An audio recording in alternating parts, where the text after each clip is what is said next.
Hey everybody, it's Tripl-L, and now let's talk Highschool DxD Episode 3 Hero. That was Hero is the name of the season, Highschool DxD. Anyway, guys, hey, hello, how you doing? I could not come last week and make a video because last week I was just a bit too busy, but this week we're back in the game.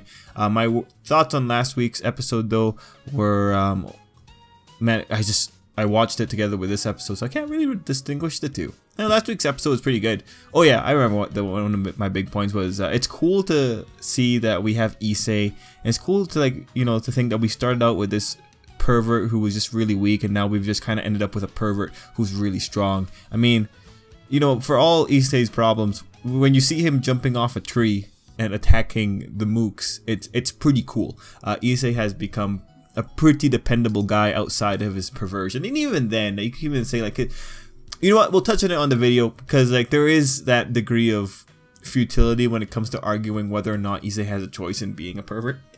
But we'll talk about that in the video itself because that's kind of a funny little topic for Issei himself.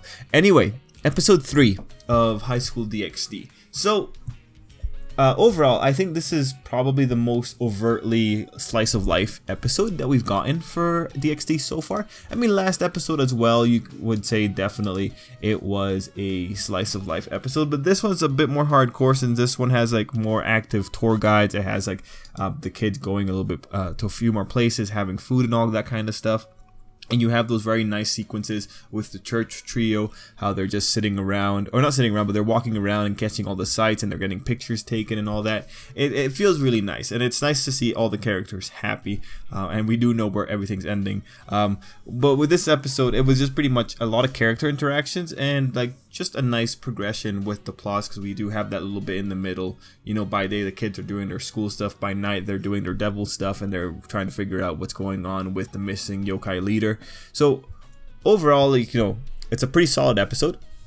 What I really want to touch on though, to just start this off and just give you guys some pretty cool information, is what this is adapting. So we're still volume 9, but here's the cool thing. This Highschool DxD adaptation is ridiculously faithful. Alright, we ended up adapting Life 3 or Chapter 3 of volume 9. Now Chapter 3 is very long. I think the last episode covered the majority of Chapter 2 of that volume. Chapter 3 is ridiculously long, much longer than the other one. It covered about 3/4 of the chapter. The remainder of Chapter 3 we'll probably see at the beginning of the next episode, because the remainder of Chapter 3 was pretty much just confrontation and conflict. So what they did here is that they played through the majority of Chapter 3. Once they got to the arrival of Dimension Lost and the Hero faction, they would have, if they had continued adapting Chapter 3, they would have just had the beginning of a skirmish. But this is overall still pretty cool. Like I said at the beginning, Chapter 3 is ridiculously long compared to Chapter 2 and Chapter 1. So when I'm looking at this stuff and I went through and just skimmed over the chapter in the light novel, I'm really just more blown away by how close they are reenacting some of the scenes here. There are a few changes, but these changes are quality of life changes in that they're mostly just maybe some small reorganizations, and more they're adding a little bit more information, and also they are streamlining some events. One of the biggest examples that I have here is, let's see, I have the note here. Okay, with the things with the photography, when they were taking the picture, when Issei was talking to Akeno about yokai following them. In the volume, what ended up happening was that they had enough time to look back through the photos to see, oh heck yeah, there are people following us, whereas in the episode we saw, they just kind of went right straight into it. There's no problem with having a change like that. A change like that is just for the interest of time. So that's the level of change that we're having across adaptations. That's pretty good. Alright, it's pretty nice when you're getting this kind of faithful adaptation. And all things considered, I think it's working out really well for this season Highschool DxD. I also think that they added extra scenes. Now, I'm not too sure, because usually the light novels, they have extra chapters later on in the end of the novel, or they have extra chapters thrown in, or side stories thrown in that would show where the material is coming from in this case. But I think we got extra material when we were seeing the bath scenes of Rias and the girls who are away from Issei right now. And I think we also potentially got an extra scene with Ross Weiss being ready for Issei coming in to peek on the girls this episode. I believe that was an extra scene. I couldn't find it on my quick skim of this chapter, but if anyone knows for sure, you could just correct me down below. I'm not gonna hold hard on to that. It's either we got an extra scene or the thing is just ridiculously faithful. Either which way, it's a victory for us, the viewers. So those are my biggest notes on a technicality point. I love that the adaptation is so faithful, and overall, like I love Highschool DxD in general. So the majority of the events that we're seeing here, I'm pretty much all for. But there is another note I want to touch on. It's again coming back to the ecchi element or the perverted element in the series. Highschool DxD is all about boobs, right? We know this, but there are some instances of Issei, like when Issei's indulging in Kuno's mother, just the fantasy of her. You know, like, it's funny to some degree that Asuka can tell when he's thinking about it, but like at the same time, it's like, it's one of those moments where I just think, okay, I get it, Issei, like you have to go into your fantasy, and it's just, I wish you were cooler. I just kind of wish you were cooler. But then we go back to like one of the big plot lines that's currently happening in this arc, and it's the molesters, right? The people who are suddenly getting this desire to touch boobs and all that. Obviously, if you are watching this series, and it's at this point, Issei should have figured it out the moment that he heard another person like talking the way he does. Obviously, the people who are going around fondling people's breasts or trying to become Issei's, obviously that's the thing that escaped from the box. When the lady gave Issei the box of his potential power, that's what got out. It's his weird obsession with the breast, alright? So when you consider it to the point that this guy's drive is so much that it infects people, we have to consider that there is something that we just can't understand about this kid's sexual drive. And mind you, that makes it really interesting when it comes to like how he interacts with the girls that actually do love him. And you know what?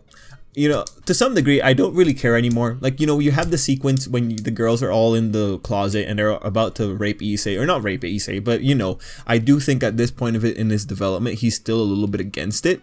I can't recall because I know he has that big trauma. But anyway, you know, when you have them in the closet, and also actually, look at this picture. This is a picture from the light novel. Like they're not getting it like picture perfect, but it's cool to see the matchup. Anyway, not the point. Back to this. I don't really care about how the girls are treated when it comes to Issei anymore, because I know how this all ends, or not really. Okay, so this is kind of a weird situation that Highschool DxD is in, but I'll tell you guys in case any of you have jumped onto the light novel, because you won't know about this chapter most likely, or this volume. So when there was a Highschool DxD Blu-ray release, one of those Blu-rays came with a 6-part light novel, I believe. It's called Highschool DxD X.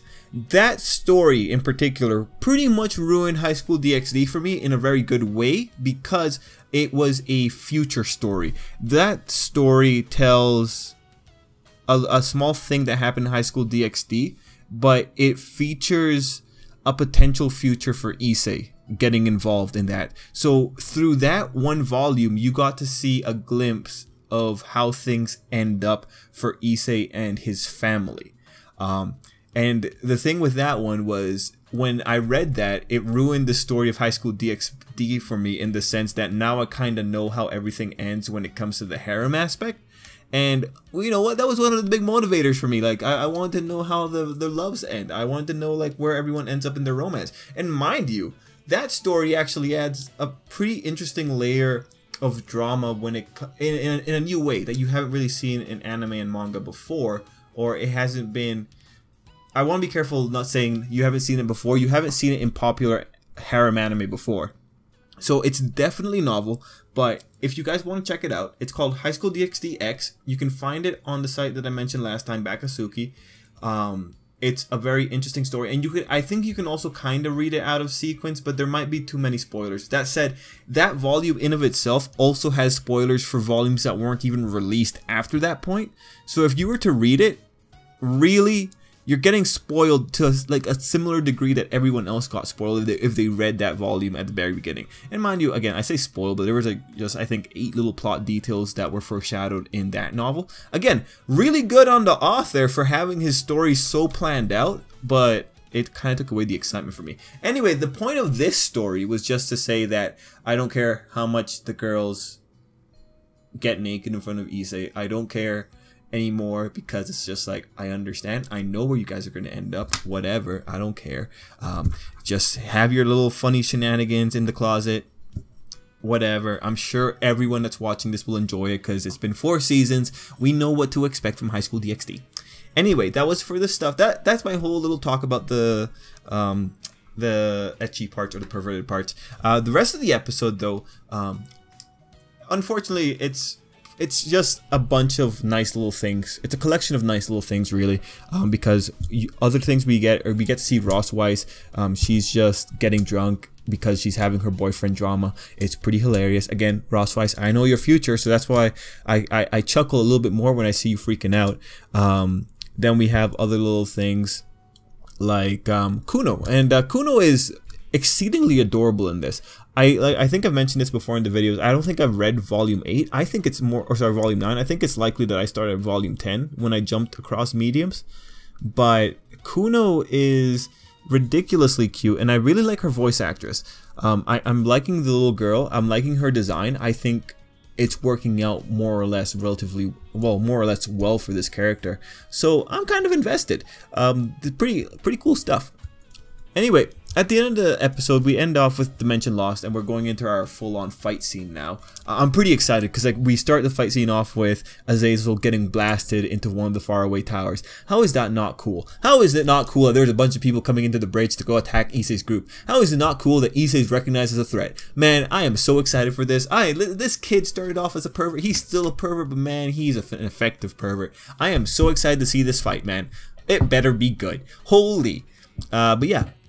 Overall, the episode itself isn't as interesting as, say, the episode 2, because episode 2 had the extra angle of the former Red Dragon Emperor showing up, and this episode just shows us a lot of cool tourist destinations. The church trio are at their strongest in this episode, but beyond that, it's not really much else that we can really dive into and eat apart. But I'm pretty excited for the next episode. So hopefully it'll be something cool. Hopefully we'll get to see a pretty boss action sequence. And even if they do like bare minimum and just save it for later, that'll be fine too. Like, High School DxD is working out so far. We have a nice healthy mix of drama, perversion, and funny little bits. But yeah, okay, cool. Guys, that's my thoughts for High School DxD episode 3. And let me know what you thought down below. I think that's everything I wanted to cover. Cool. Till next time, hope you have a great day.